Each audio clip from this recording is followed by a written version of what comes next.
Assalamualaikum warahmatullahi wabarakatuh. Selamat sore. Mari kita puji dan syukur kehadirat Tuhan Yang Maha Esa, karena atas kehendaknya saya dapat mengerjakan tugas statistik dan komputasi. Perkenalkan, nama saya Teresa Nau, mahasiswa farmasi angkatan 2019 di Universitas Pancasakti Makassar, dengan NIM 519011097. Tujuan saya membuat video ini untuk memenuhi tugas dari dosen pembimbing mata kuliah statistik dan komputasi. Baik, ini adalah tampilan data awal yang akan saya olah. Selanjutnya saya akan menjelaskan mengenai data ini.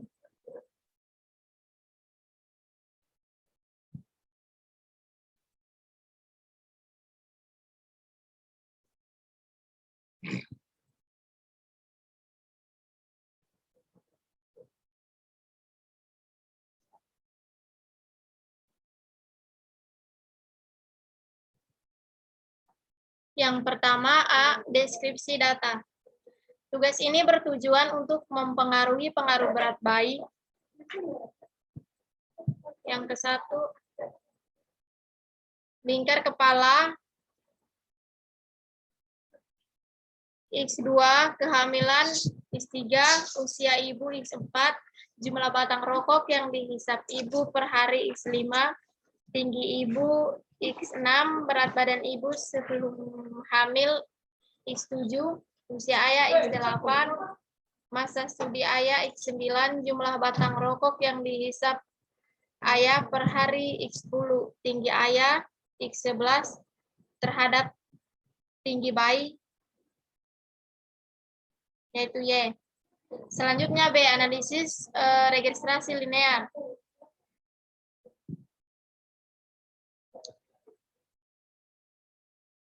Berganda registrasi linear terbagi menjadi regresi linear sederhana dan regresi linear berganda. Regresi linear berganda merupakan suatu algoritma yang digunakan untuk menelusuri pola hubungan antara variabel terikat atau independen dengan dua atau lebih variabel bebas. Sehingga untuk melakukan prediksi pada tinggi bayi atau Y, di atas diperlukan analisis regresi berganda dikarenakan jumlah prediktor lebih dari satu variabel.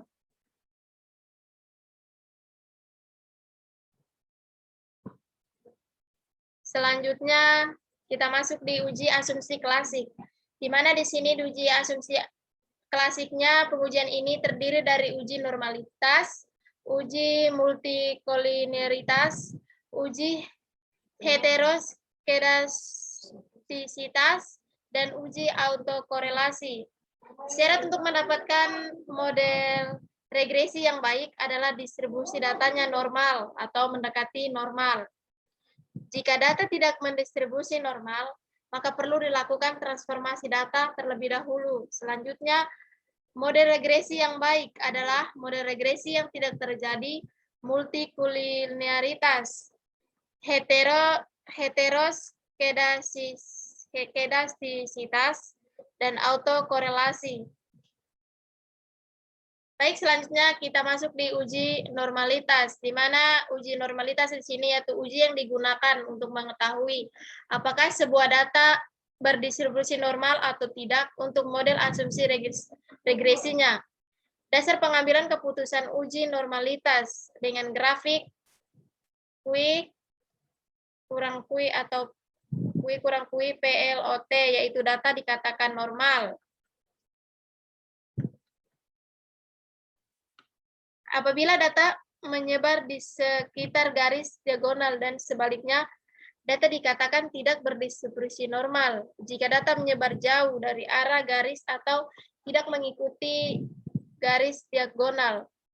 Hasil uji normalitas dapat dilihat pada gambar. Jadi, gambar yang menunjukkan di bawah ini yaitu gambar hasil dari uji normalitas. Yang dimana di sini menjelaskan bahwa berdasarkan gambar yang di atas menunjukkan bahwa data residual residual model regresi sudah berdistribusi normal dikarenakan data tersebut menyebar di sekitar garis diagonal. Dengan demikian, syarat kenormalan sebagai pengujian statistik menggunakan regresi terpenuhi.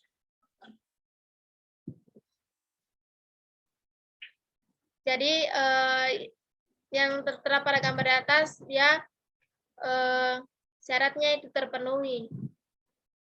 Selanjutnya kita masuk di uji multikolinearitas, yang dimana di sini uji ini menunjukkan adanya korelasi atau hubungan yang kuat antar variabel bebas dan model regresi. Pendeteksian ada atau tidaknya multikolinearitas dilakukan dengan melihat nilai toleransi atau nilai FIF. Apabila nilai toleransi kurang dari 0,1 dan nilai FI lebih dari 10, maka model regresi bebas dari multikolinearitas. Begitupun sebaliknya. Selanjutnya kita masuk di uji multikolinearitas. Di mana di sini ada tabel. Seperti yang kita lihat pada gambar. Selanjutnya kita akan menjelaskan yang ada pada tabel bahwa nilai toleransi semua variabel memiliki nilai kurang lebih 0,1 dan nilai FI lebih dari 10, maka data yang digunakan tidak mengandung gejala multikol. Selanjutnya uji heteroskedastisitas, yang dimana di sini salah satu asumsi yang harus dipenuhi agar model bersifat BLUE, yang dimana Bayes linear unbiased estimator. Yang dimaksud di sini harus terdapat varians yang sama dari setiap errornya atau homoskedastisitas. Adapun beberapa cara untuk mendeteksi adanya gejala heteroskedastisitas, diantaranya menggunakan grafik residual PS predikat. Apabila data dalam grafik menyebar dan tidak membentuk pola, maka data diasumsikan tidak mengandung gejala heteroskedastisitas. Berikut adapun grafik residual.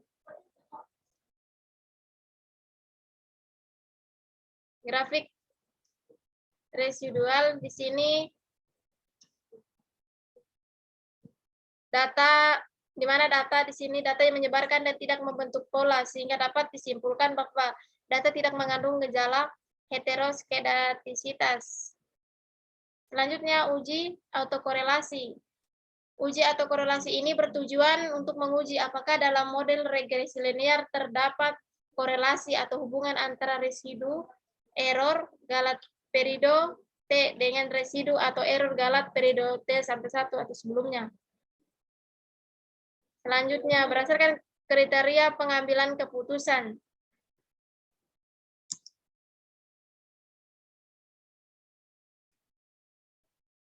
Jika nilai P value kurang lebih 0,05, maka data tidak mengalami gejala autokorelasi. Sedangkan jika nilai P value lebih dari 0,05, maka data mengalami gejala autokorelasi. Selanjutnya kita lihat uji Durbin-Buxton, yang dimana di sini terlihat bahwa nilai P itu kurang lebih dari 0,05, sehingga dapat disimpulkan bahwa data tidak mengalami gejala autokorelasi. Selanjutnya model regresi linear berganda. Analisis regresi digunakan untuk menguji hipotesis tentang berat bayi. Berat bayi itu pada lingkar kepala, usia ibu, batang rokok yang dikonsumsi ibu setiap hari, tinggi ibu, berat badan ibu sebelum hamil, usia ayah, masa studi ayah, jumlah batang rokok yang dihisap ayah setiap hari, tinggi ayah, dapat dilihat pada tabel yang sudah digerakkan pada layar. Selanjutnya kita masuk pada tabel selanjutnya,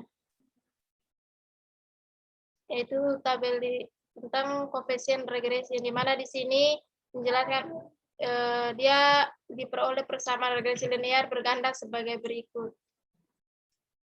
Persamaan regresi di atas diperoleh nilai konstanta sebesar 53,636 variabel berat bayi, 1,168 lingkar kepala, 0,151 kehamilan, 0,509 usia ibu, 0,060 jumlah batang rokok yang dikonsumsi ibu setiap hari, min 0,020 tinggi ibu, 0,136 berat badan ibu sebelum hamil, min 0,028 usia ayah, 0,020 masa studi ayah, minus 0,010 jumlah batang rokok yang dihisap ayah setiap hari, 0,16 tinggi ayah, 0,003 koefisien regresi. Adapun koefisien regresi variabel jumlah batang rokok yang dikonsumsi ibu setiap hari, berat badan ibu sebelum hamil minus 0,028, usia ayah 0,020 dan masa studi ayah minus 0,010. Berpengaruh negatif terhadap tinggi bayi. Regresi variabel berat bayi, lingkar kepala, kehamilan, usia ibu, tinggi ibu, jumlah batang rokok yang hisap ayah setiap hari, tinggi ayah bertanda positif sehingga dapat diartikan berpengaruh positif terhadap tinggi bayi. Dengan kata lain, makna dari persamaan di atas adalah yang pertama konstanta bernilai 53,636 yang berarti jika tidak ada perubahan variabel berat bayi atau seterusnya maka jumlah berat bayi, lingkar kepala, kehamilan, usia ibu, batang rokok yang dikonsumsi ibu setiap hari, tinggi ibu, berat badan ibu sebelum hamil, usia ayah, masa studi ayah, jumlah batang rokok yang dihisap ayah setiap hari, tinggi ayah, maka tinggi bayi akan tetap yaitu besar 53 sampai 53,636. Selanjutnya koefisien. Regresi setiap variabel menyatakan bahwa apabila sesama variabel meningkat sebesar 1 satuan, maka akan menurunkan tinggi bayi. Begitupun sebaliknya, apabila sesama variabel menurun sebesar 1 satuan, maka akan meningkatkan tinggi bayi. Baik, selanjutnya kita masuk di pembuktian hipotesis, di mana di sini ada pun uji F simultan, di mana setelah semua syarat untuk ditelitinya suatu model regresi terpenuhi semua, maka langkah selanjutnya untuk mengetahui diterima atau tidaknya hipotesis yang diajukan yaitu dengan melakukan uji simultan. Uji F yang dilakukan untuk mengetahui apakah semua variabel bebas terpengaruh secara signifikan terhadap variabel terikat. Sedangkan uji T dilakukan untuk mengetahui apakah dalam model regresi atau variabel bebas secara parsial berpengaruh signifikan terhadap variabel terikat. Adapun tabel di sini itu tabel yang untuk uji ANOVA.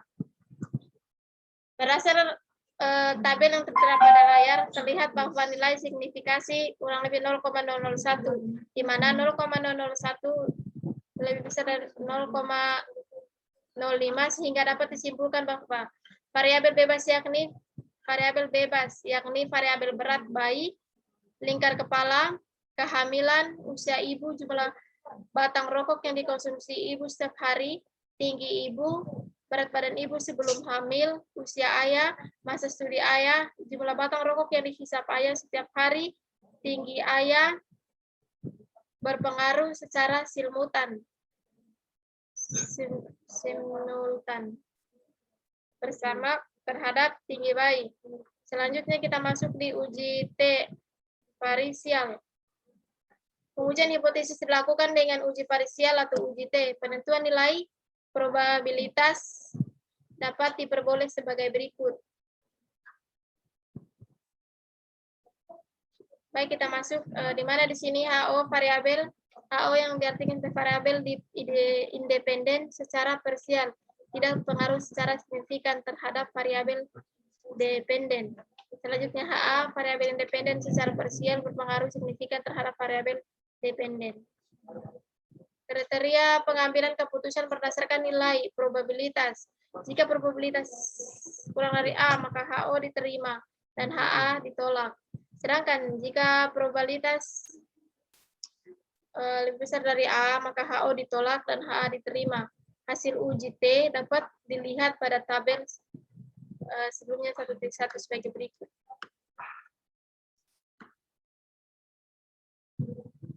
Baik, berdasarkan tabel 1.1, diperoleh hasil bahwa semua variabel memiliki nilai signifikan, kurang lebih 0,05, sehingga HO diterima secara parsial. Semua variabel tidak berpengaruh signifikan terhadap tinggi bayi. Selanjutnya, koefisien determinasi atau R2. Koefisien determinasi atau R2 digunakan untuk mengukur ketetapan yang baik dari analisis regresi berganda.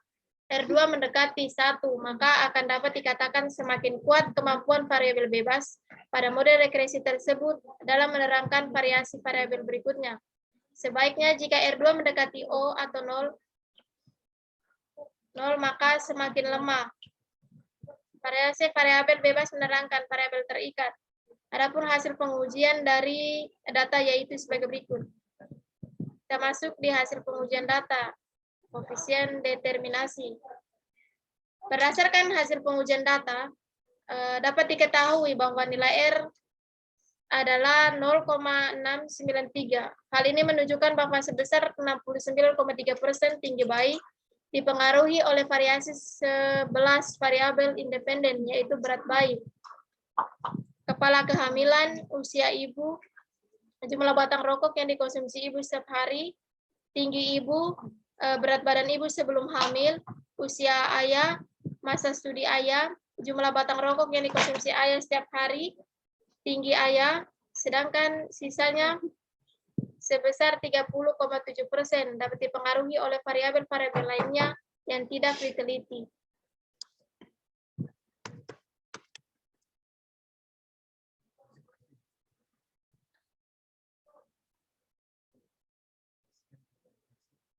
Sekian video penjelasan mengenai data yang saya olah, kurang dan lebihnya mohon dimaafkan. Assalamualaikum warahmatullahi wabarakatuh. Terima kasih.